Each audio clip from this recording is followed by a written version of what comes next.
This is one of the strongest sanction packages to date.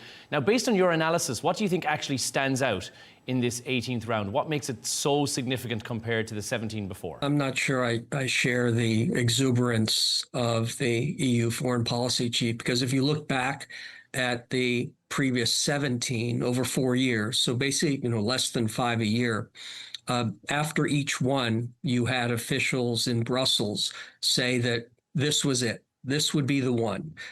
This would be the totality of sanctions that would stop Russia from attacking Ukraine. And of course, it hasn't worked. It's important to remember that when the sanctions first started, the goal was not to do damage to the European Union first and then do damage to Russia, because the European Union was integrated with Russia, specifically with energy. So it was, hey, we can't do too much too quickly because consumers are going to get hurt, voters are going to get hurt, taxpayers are going to get hurt. So over time, as Russia's integration with the EU has lessened, the sanctions have ramped up in terms of what they're doing toward Russia. And they have sequentially done more to impact Russia. However, Russia has continued to adapt, as countries under sanctions do.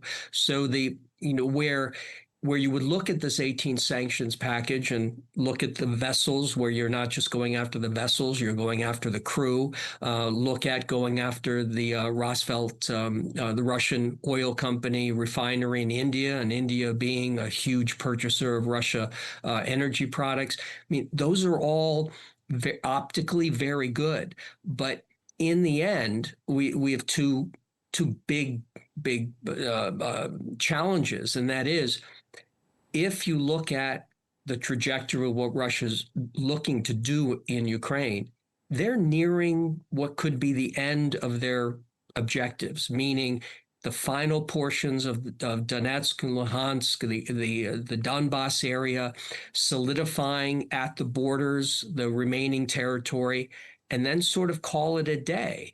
And that's where you have these sanctions then questionably doing real harm to Russia.